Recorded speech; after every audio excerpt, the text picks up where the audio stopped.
Hello.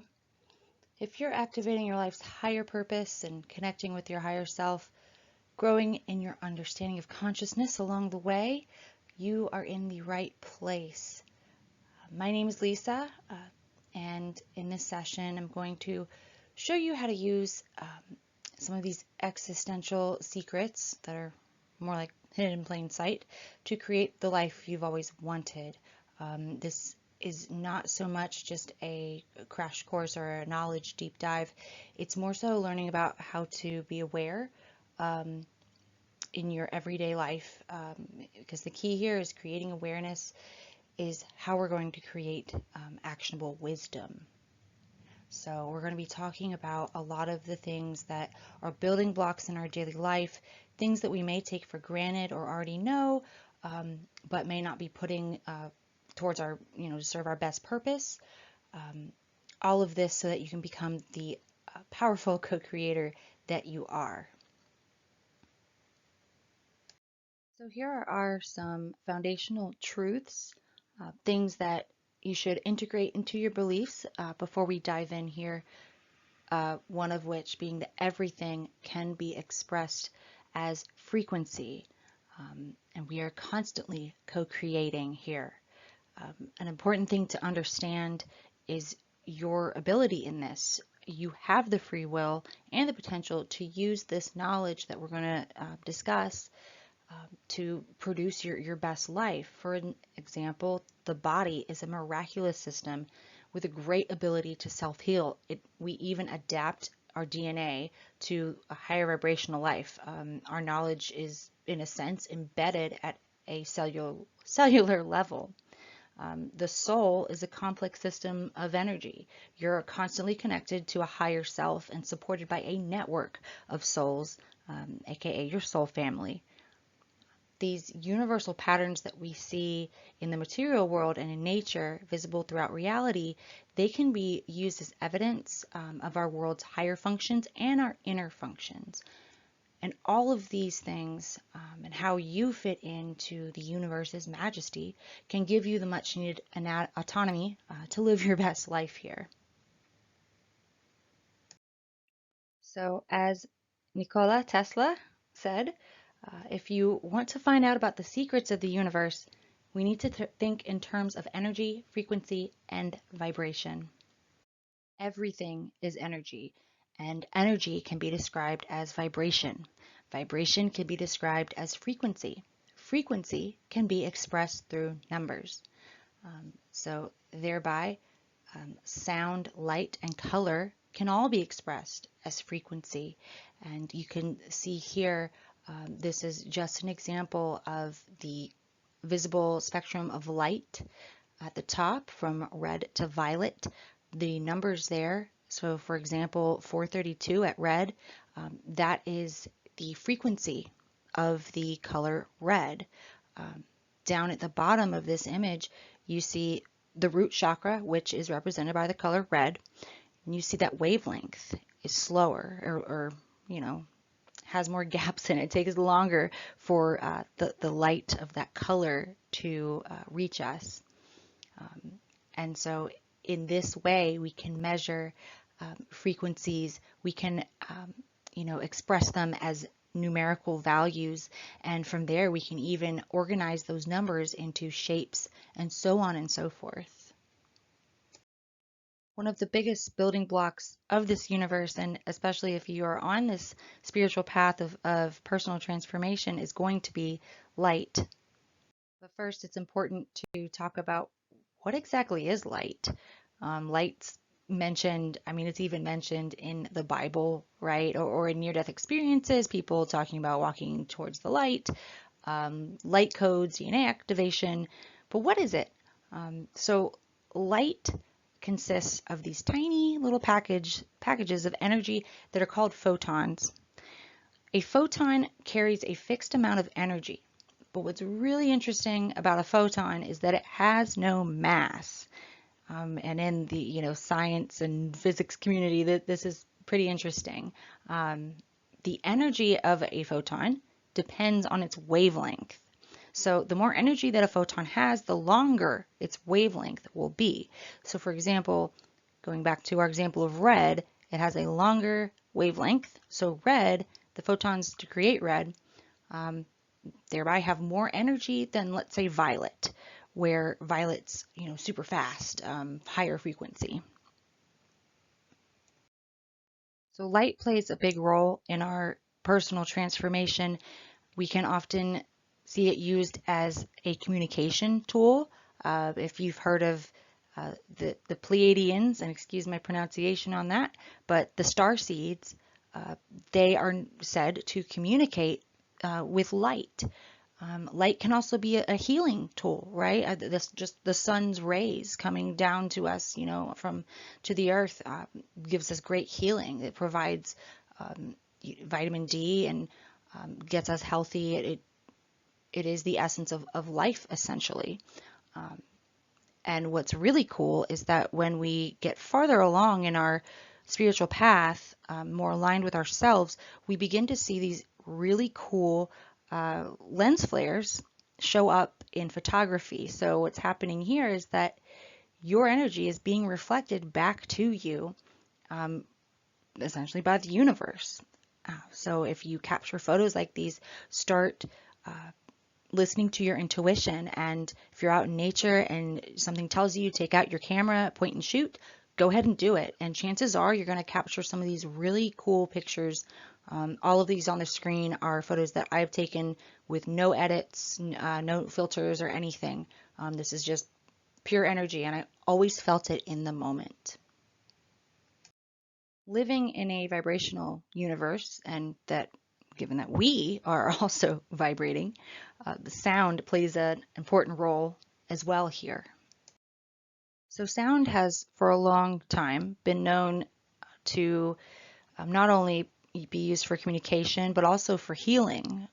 So for instance, the Tibetans use singing bowls to resonate certain musical notes or frequencies that are believed to be healing.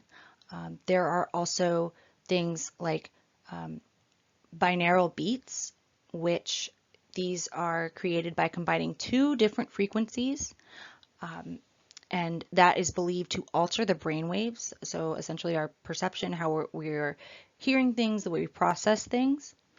Solfeggio frequencies are especially fascinating and pretty popular right now. So these are a set of 9 electromagnetic tones. And depending on the tone, the different tone is associated with a different color, different musical note, and you'll see here different frequency. Each of these 7, or in some cases 9, solfeggio frequencies are said to do different things. For example, some of them are said to improve focus or help healing of the emotions. Some are said to help with actual physical healing and tissue repair even. So now we're getting into the body's ability to self-heal, which we're going to talk about a little more, but this is very important to understand in creating that foundation of belief that you are this amazing, awesome creature, designed for this universe. This universe was designed for you. Somatics is another cool area where we see sound being used to help us understand and visualize the universe as it functions around us. So somatics is the study of sound vibrations on matter, in this case water. So on the screen here are different pictures of, all this is water, and the different patterns that water makes when it's exposed to different frequencies or vibrations of sound. So they take a speaker, get some water, of course there's light reflecting on it to create that pattern or that reflection, and you can see that we have these different patterns or geometrical shapes that happen at different frequencies. So this is all about making the invisible visible, and again helps us understand the relationship between sound and substance. And since we are vibrational creatures, that includes understanding our own self. While some people would say this is a relatively new area of study, Ancient civilizations have actually already observed this. So, for instance, African tribes, they use animal skin on their drums, and that, as they beat the drum, actually acted as a vibrational membrane. The ancient Egyptians also have done a lot of practices using audio, sound, and vibration as well. So here are just some examples of what it looks like in action, and you can see just the prismatic shapes and colors that it makes, and it all varies and depends on the frequency that the water is responding to. This is pretty cool to think about when we consider the amount of water in our own bodies and how that water is responding when we feel the vibration of not just music, but even, a car passing by, if we can, feel it through the chair we're sitting on, for example. Even planets have their own frequencies. So this is an image showing the somatic visualization of the frequency of each planet here. So you can see the Earth's looks pretty cool. It has that, they chose a bright orange color. So the colors are added just as visual effect. But the patterns here are what's really being measured. Speaking of water, we can't really talk about existential things and personal transformation as it relates to our understanding of our place in the universe and finding our purpose without talking about water. I myself am a water sun sign and a water moon sign, so water is fascinating to me. One of the coolest things about water right now is there's something called water memory. So water memory essentially depicts that our actions, our intentions, behaviors, and attitudes can affect the physical appearance of a water molecule. So you can see here in the image that there's the before and the after. So before is just, okay, here's some water. And in different situations, you see the after. Now this water in both of these images are frozen. And you can see, for example, the prayer over water ended up with this intricate, almost symmetrical design. So that's another thing that's a little fascinating, is that this symmetrical, intricate pattern is reflective of a higher frequency or, a better notion or intention. And water memory is an example to show us that we are all part of God's grand design. We were meant to influence and adapt to the universe around us. This shows how powerful that our thoughts and actions really are. And it also tells us the importance of what we expose ourselves to. So the music that's playing in the background, not just the words of it, but even the frequency of it, the tone of it. Or if you live in an apartment building and you have shared living space and there's an AC unit that just is old and you constantly hear it outside your window, and it just doesn't sound good. You can almost just instinctively tell what type of humming or vibration is kind of positive or negative, so to speak, in affecting us. All of these things play a role, and water memory helps to prove that. Another thing to note about water is that if you've ever done a meditation or had a spiritually transformative experience, you've usually heard the phrase, drink more water, which brings to question, why is it so important to drink more water after having such an experience? Well, I think we can take a look back at the creation story to help understand the importance of water more so than just, oh, we need to drink it to stay hydrated, right? So the order of the creation story, God didn't just say in the beginning, God created heavens and the earth and light, let there be light, and then the earth. That's not what happened. First, the heavens and the earth were created. This does not mean the literal earth. What Genesis 1 verses 1 is talking about is a dimensional realm in where God created the space to create our heaven and then what will be our earth, our universe. And this also is cool because it implies that a space exists beyond these two realms, the heaven and earth. But when we're talking about water, Genesis 2, verse 2, the earth was formless and empty, and darkness covered the deep waters, and the Spirit of God was hovering over. So this implies that before land was even created, or even light for that matter, water came first. So then after that, God created light. Then he said, let there be a space between the waters to separate the waters of the heavens from the waters of the earth. Which again just blows my mind because now we're talking about there's water in heaven and water in earth. Now, I am not one to say if we're talking about H2O is up in heaven, but in however the Bible means for this, water is in both the spiritual realm and the physical realm. And this to me is just, light bulbs go off for me in terms of how important water is in connecting us and that it's not just, again, it's not just, oh, we need to drink it for our survival. It plays a much larger role and should be respected. It may even hold new information or keys to us for the future.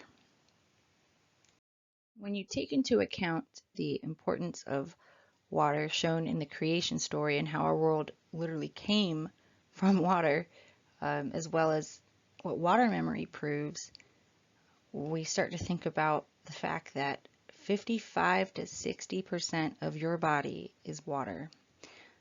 So that just kind of puts it all into perspective, and you can start to think about how, the water memory of the water that you drink or bathe in, or swim in even, or the water that's already in you, how that not necessarily affects you, but it's just one of the things to keep in mind when, again, everything is energy, everything can be expressed by frequency, and so the water within you essentially could be measured by frequency. So would you say that water is of high frequency, low frequency? So this is why this personal transformation journey, a lot of the energy work that's done actually lifts your frequency and raises your vibration in this way. Now we're getting into the body, your body. The body is much more than just the physical, flesh that we have. And even that produces rhythms and oscillations and flows in us. It's has to all be in perfect order from the electrical pulses that are in our brain to actually create our thoughts and function, the microbiome in our gut, the busy work that the bacteria is doing in there, to the heart. The heart produces an electromagnetic field that we're going to talk about that's very important for this transformation journey. Also within your body, you have the life force, as well as there's some sense of consciousness or the soul attached to this body. And all of these interconnections, all these pieces can influence the overall frequency that you're putting off. I want you to understand just how amazing you are, first and foremost, even at a cellular level. So this is an image of a human cell, supposedly the most detailed image of a single cell that we've obtained. And you can just see how intricate it is. It's got these like little hubs and what looks like pearls and little wiggly systems, and it sort of creates like this pattern. The complexity of this, though, I think is really inspiring. It really puts things in perspective to see how intricately beautiful you are. And when that goes head to head with I don't know, an argument you had with your friend today, and the pettiness of that, not saying that it's not important, but um, they're two different levels, and it helps to put things into perspective to where we can begin to really buy into the idea of everything's frequency, so on and so forth. Because in order, again, for this transformation to happen, the first step is you have to actually believe it. So all of this knowledge here, everything we're talking about, is designed to help you really see that and believe it and make it happen. One thing I want to disrupt right now is the idea that our genes have a say over everything we do in life, and we are subject to whatever our genes say. If we're predisposed to a disease, then sucks for us. Um, that's not the case necessarily. So DNA goes through trillions of mutations every single day. Most of these changes are epigenetic. So this affects how the genes are turned on or off, how they are expressed, and they help to regulate how the cells throughout our body respond to our genetic code. And what's very cool about this is it is an expression of free will, essentially. So our beliefs, our thoughts and emotions, our intentions, pretty much everything that affected water in the water memory experiments can affect the development of our DNA or the mutation of our DNA. And our beliefs, thoughts, and emotions, that's up to us. This is how we exert our free will, not just in our day-to-day life and in our behavior, but physically. We can physically use our free will to transform who we are. Many people are realizing this, and they're breaking that limiting belief that we're stuck with whatever we're born with, that our genes dictate everything about us and there's nothing we can do about it. Again, that's simply not true. You are a co-creator. Even your DNA says so. Here are just some examples of some of the memes that people are creating and talking about in the community.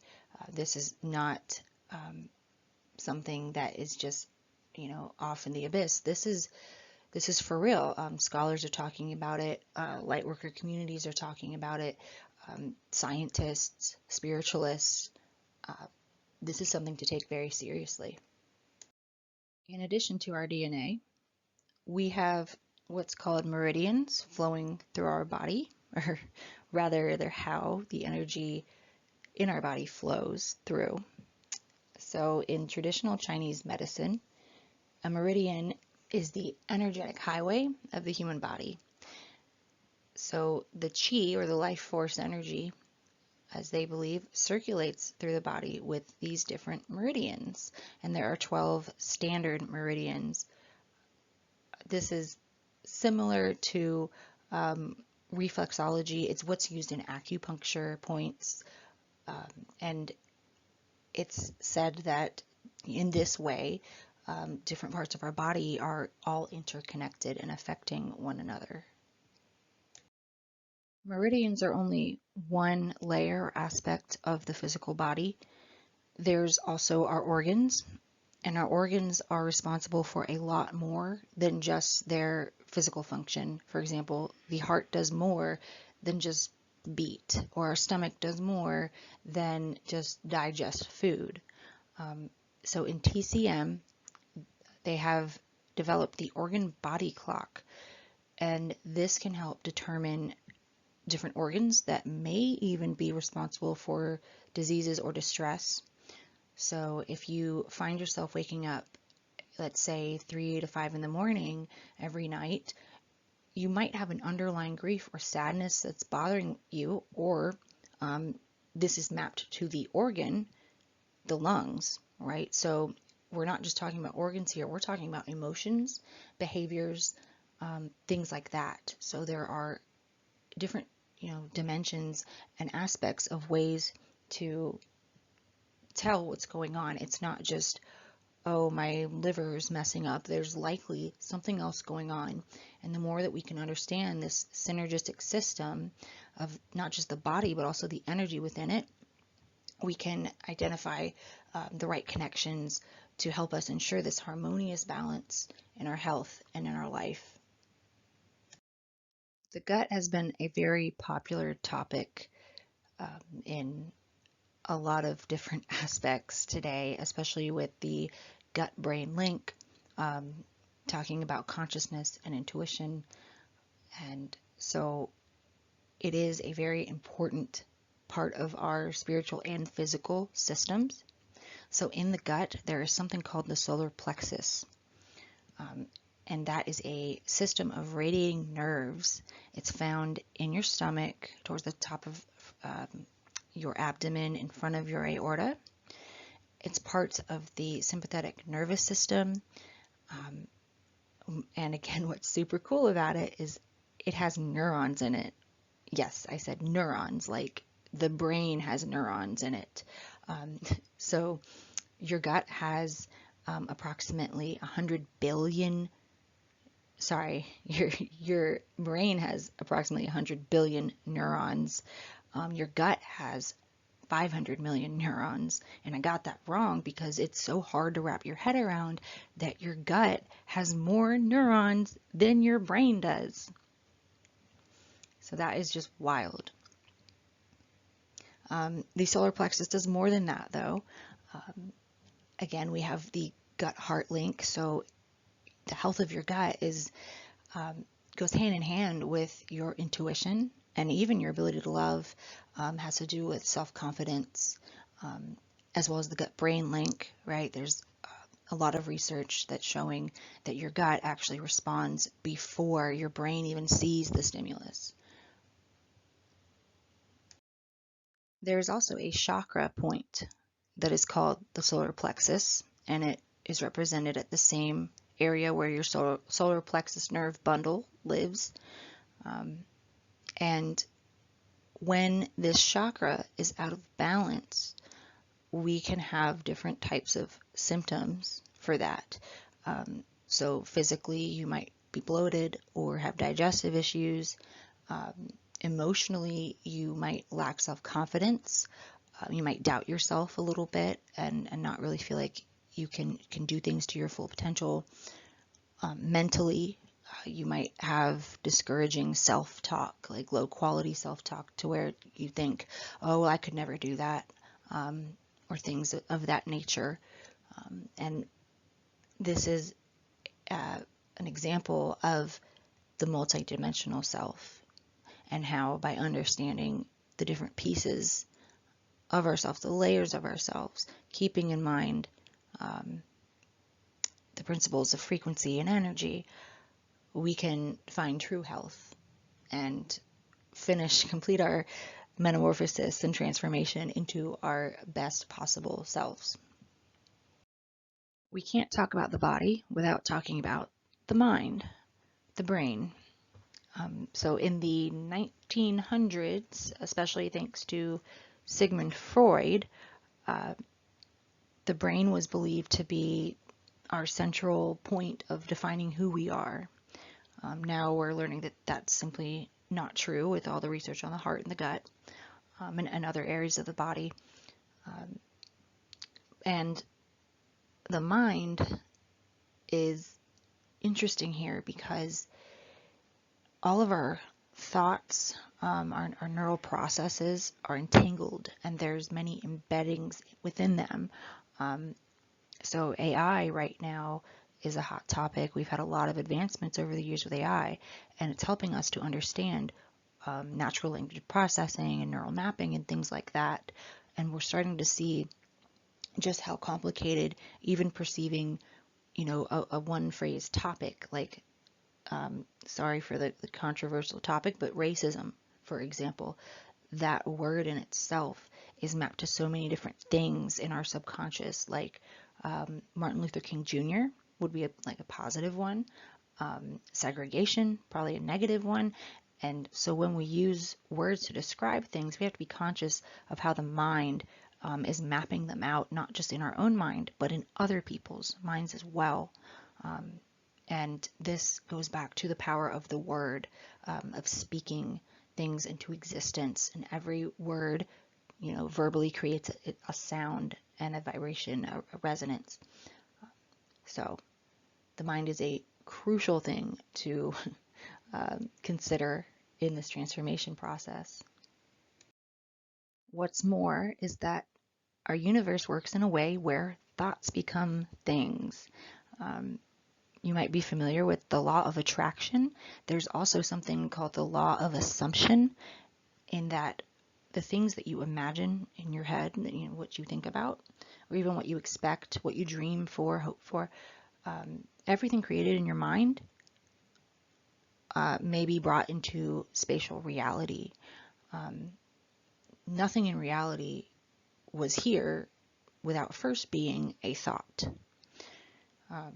Now, this doesn't mean that if you mentally envision a bag of $100 bills, you're going to get that on your doorstep, right? This is more of an energetic principle. There are some checks and balances within this. It does have to do with intention and effort and things like that. But the general principle is that there is a mind-matter connection where thoughts become things. The frequency of your brain waves can affect everything from your attention span, like if you're able to be attentive and focus and productive, to if you are in a more meditative state and prone to spiritually transformative experiences and receptive. This is a great map here to kind of show the different, again, wavelengths. And if you think back to the frequency of light and the wavelengths, we kind of see the same mapping here. So it's not just with light or colors. Our brain functions, has this same kind of principle in it, where the different wavelengths are responsible for different things.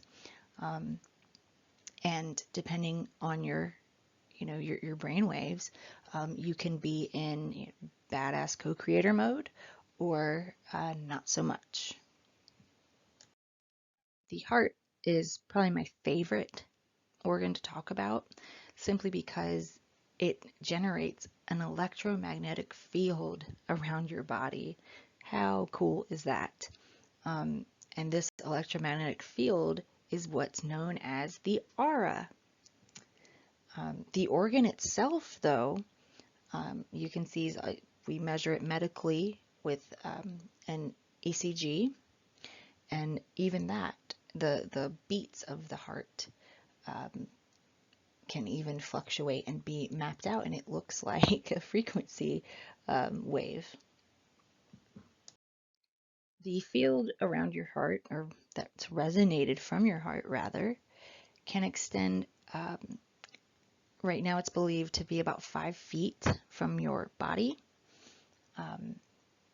And if someone is in your close proximity, you can pick up on their electromagnetic energy or their aura. And you usually do this subconsciously or through your subtle bodies. But again, through this journey, the further you progress, the more your senses will expand and the more you'll begin to be able to notice this consciously. So all of this knowledge is really cool, but how is it really useful in making any type of real change? Well, I find that by looking at the patterns and noticing how, for example, the biofield around us has a similar shape of the resonance of the earth even, or the quantum scale of the atom and an apple. They have very, very similar appearances.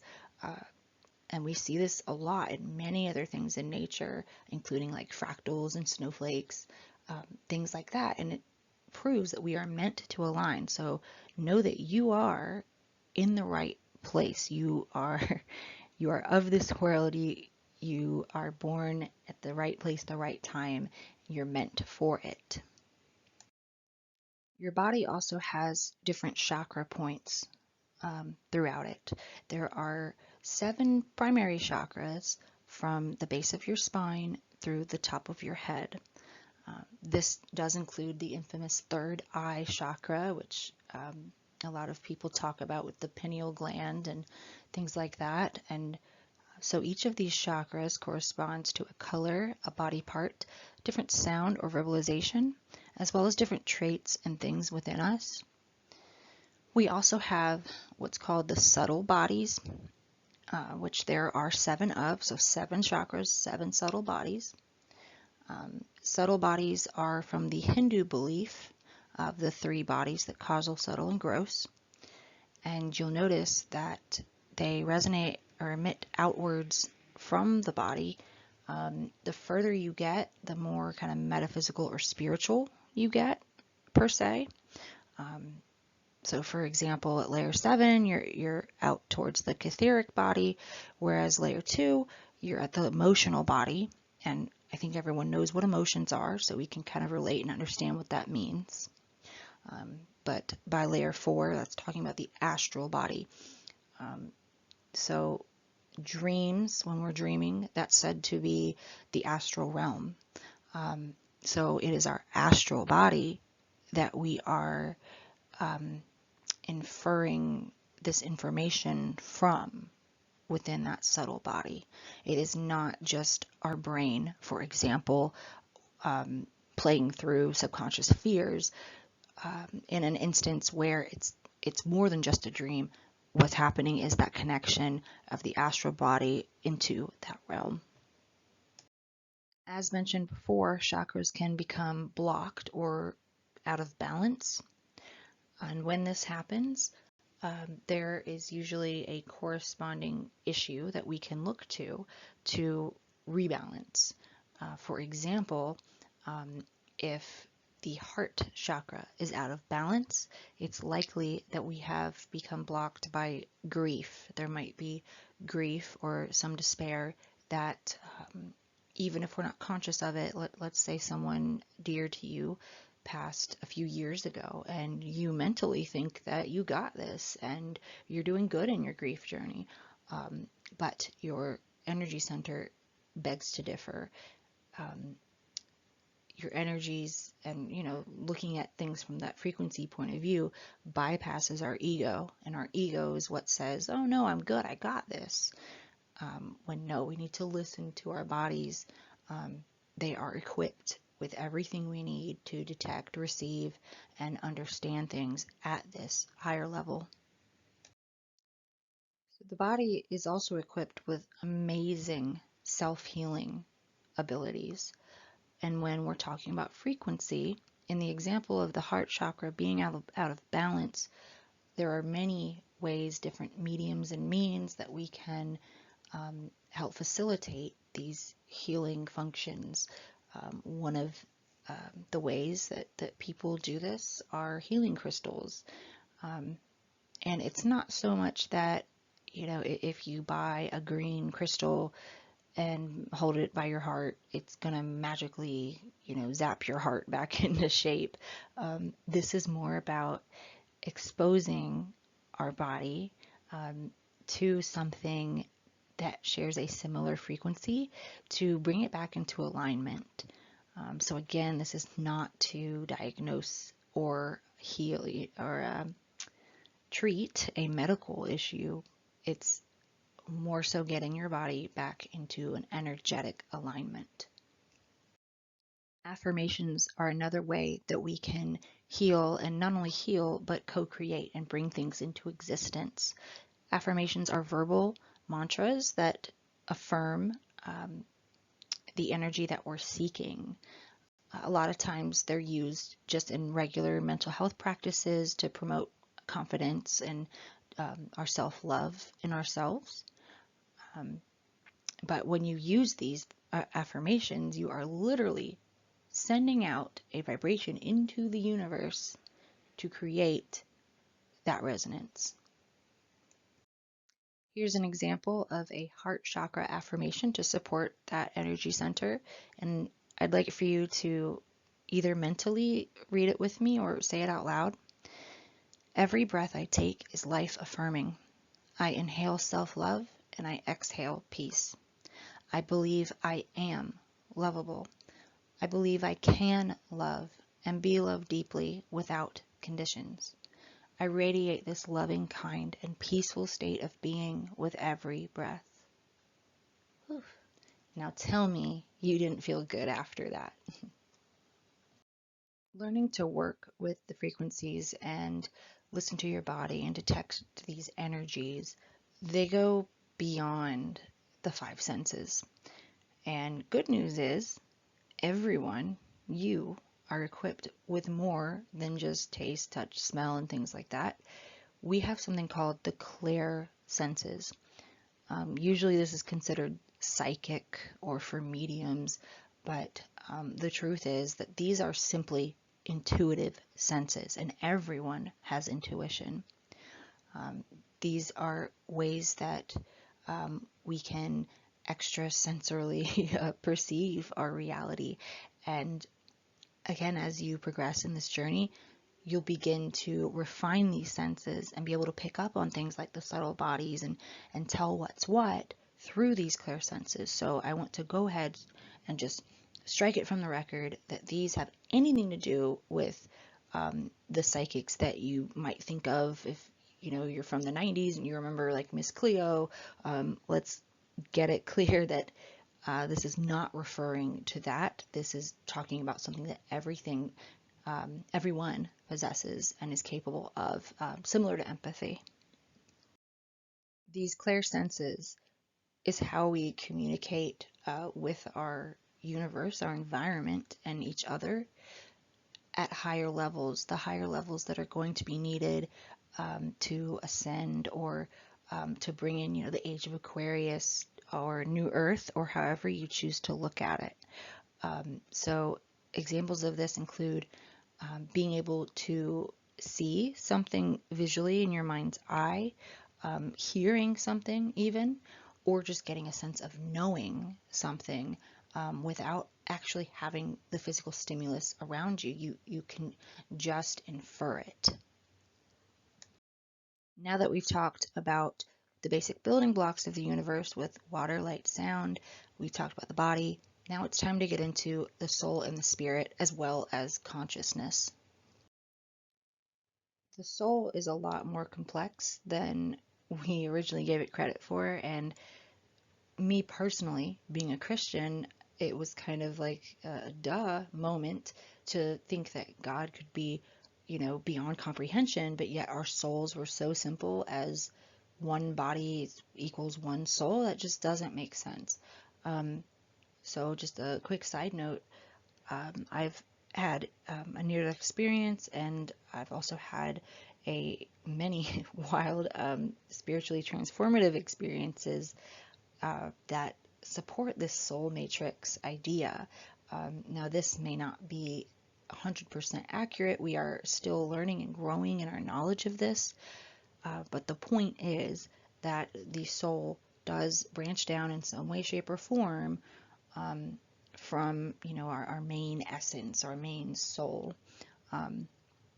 So the soul that resides within you now, or the part of it, branches back up and up through the hierarchy and constantly sends information to and from to create and shape and develop who you are at the soul level, which I believe that is what is ultimately judged by God, etc., etc. But everyone believes something different.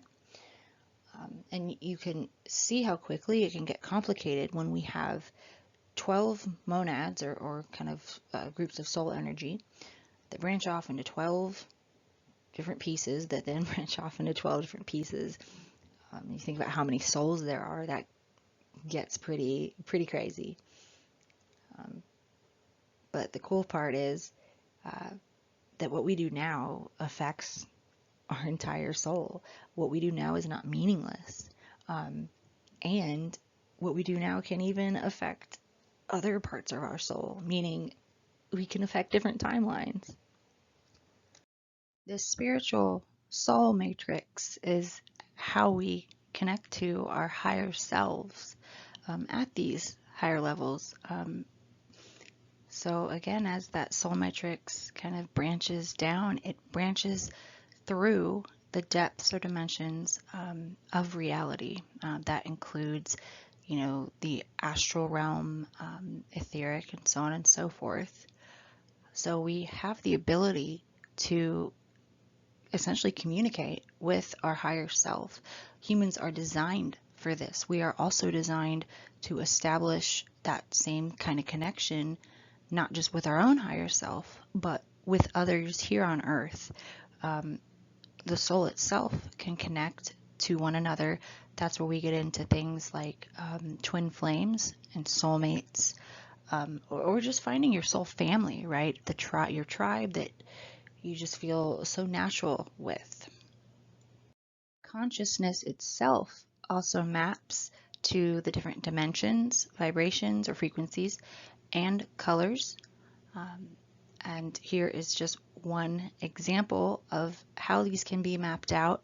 You can see that as we go upward, it's cut off there, but we'll get to it into the next slide. But you can see, guilt and apathy, grief are at the bottom right hand there. And you can see it's below the third dimensional level of consciousness.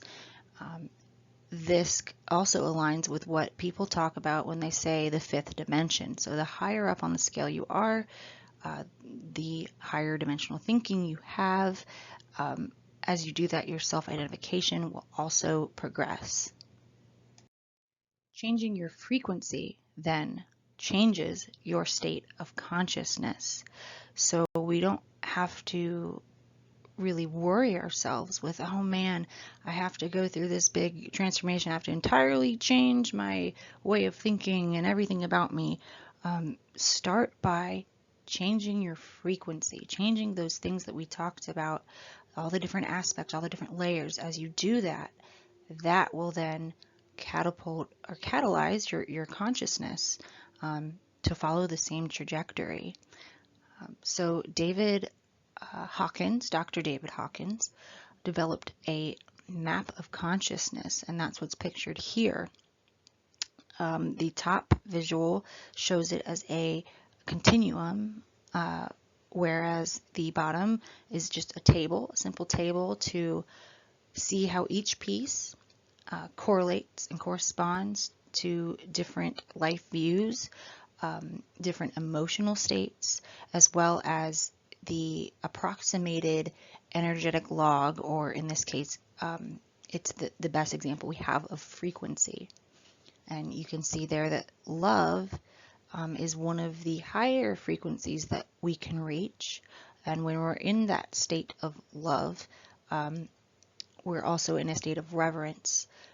We revere the things that are around us, having gratitude for them, just showing love for no other reason than to show it, rather than showing love with conditions or expecting something in return. The flip side of this, we get down to fear and grief, or even guilt and shame. A lot of things right now in the media or just in the world are fear-based and fear-driven. They drive up a lot of anxiety, and that causes people to withdraw. Their consciousness just cannot really climb up this ladder, so to speak.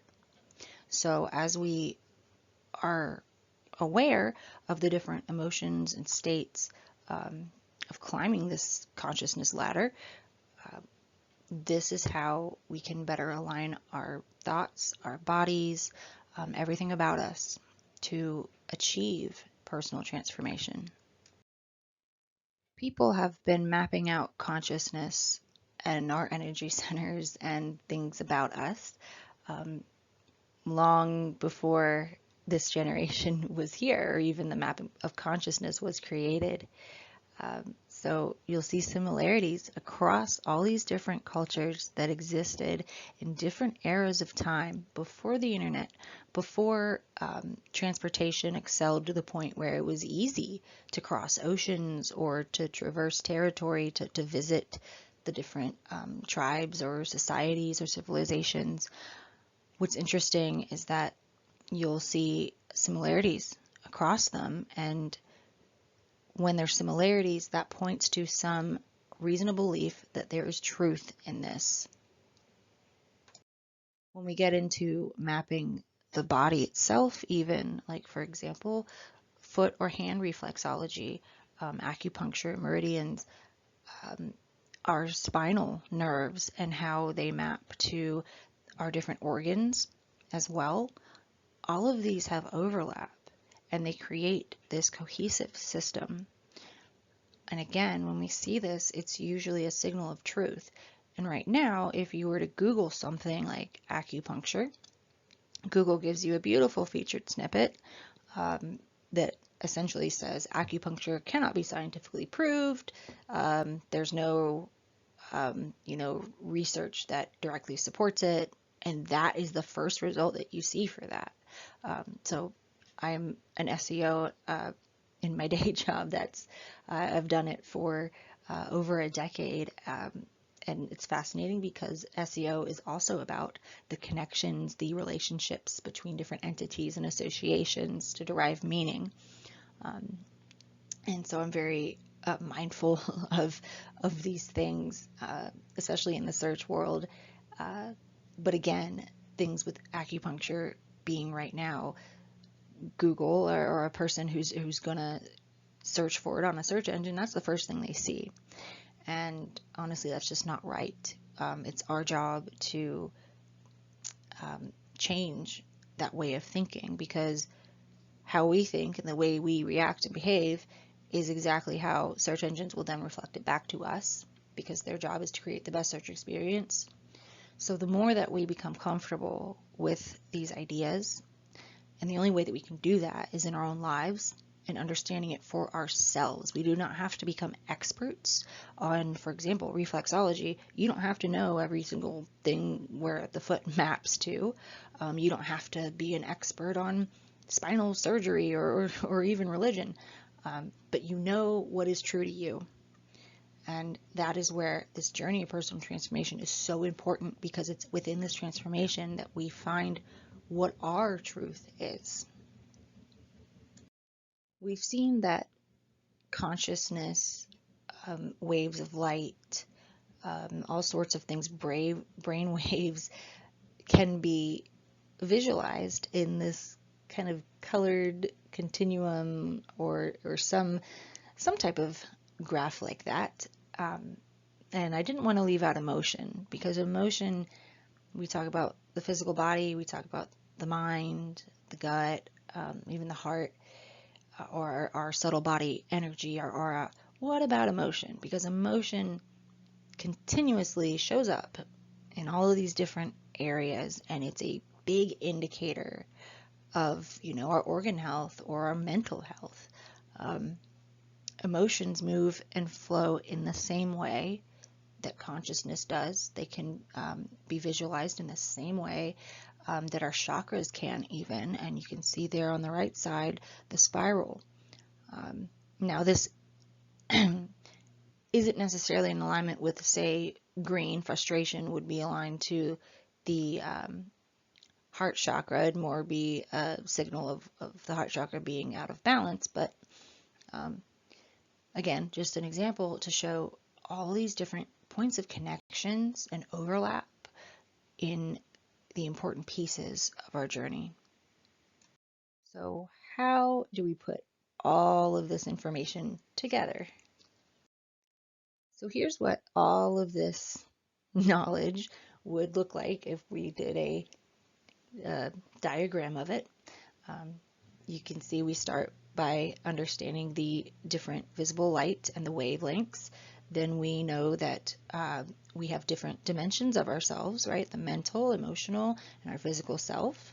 We know that there's different types of communication that comes through for each of those dimensions, I guess, here. And then we have our state of being, and you can see it, just the energy and the way that the waves go and intermingle and become entangled, etc., etc. And how we culminate all of that creates our perceived reality. And here's where we get into things like breaking illusions, breaking barriers, and growing outside of our ego. And what's the point of all of this? All of this has to do with ascension, um, with, the advancement of our human evolution, of our consciousness. And all of this models back to a theory that's called the harmonic universe. And in this theory, there are different, versions of Earth here, with different densities and different dimensions, and each, again, can be aligned to different colors, chakras, different states of being. It's very similar to just the consciousness map in itself, but now we're talking about how that correlates to the Earth itself and to humanity itself. In order to advance in the harmonic universe, and the term harmonic is going back to, again, the vibrations and frequencies and sound, etc., etc. In order to do that, this is why it's important to entirely shift your mindset, create that new perception, because again, perception creates reality. Doing so will raise your vibration, raise the frequency, and you will attain that co-creator mode where that's where you begin to have rapid manifestation. Your thoughts, intentions, actions become purposeful, and things around you gain so much more meaning. I was going to include a section in here about synchronicity, but I left that out because this is already long enough. But again, that's where you're going to find all of these synchronicities. You're going to find meaning in things that were formerly meaningless because they are meaningful to you. You will understand your purpose, your path here, by working with your higher self, by increasing your frequency and aligning with who you truly are. And you will see a new world before you.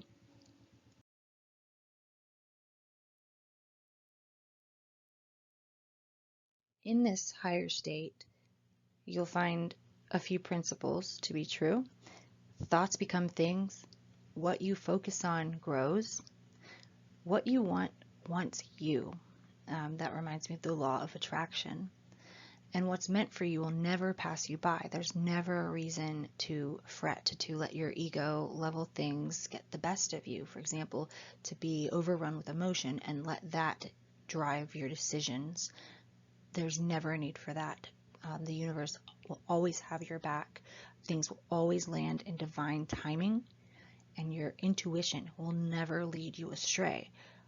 This teaches us to look beyond our own world, right? Instead of looking to the world for an answer, where, yeah, it's nice to ask your friend for advice and things like that, for assurance and confirmation. Ultimately, we have greater autonomy and greater freedom to live more and to love more because we are leaning on ourselves, our intuition, because we know that we know the truth. Only you know what is right for you.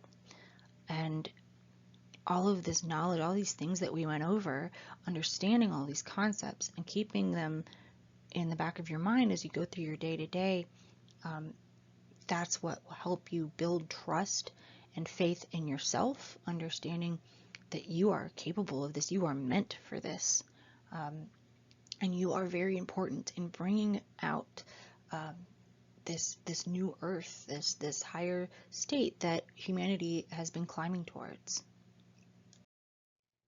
And in this state, this is where we're able to access the unlimited possibilities that are before us. The world is very limiting, or I guess it appears that way, and a lot of other people out there who are operating only within their emotional or mental states and are not aware of these other levels and layers of themselves and have not aligned themselves, they would like to tell us that the world is limited, it's finite. What we have now is what we're stuck with. And I mean, just past history alone tells us that's not the case. Advancements in science and physics, understanding things like the quantum field to prove to us that essentially all of the different possibilities for this reality are existing in this field. And all we have to do is call on them and make it a reality we are actively co-creating. That's pretty awesome. So that is the goal of all of this, taking this knowledge and using it as actionable wisdom. So I hope that you enjoyed this presentation. Again, it was not so much the different practices to do as much as it was just getting a baseline understanding of all the different ways to understand just how beautifully awesome you are and the potential that you have to keep this in mind the next time you turn on the news and hear about all the crazy stuff going on.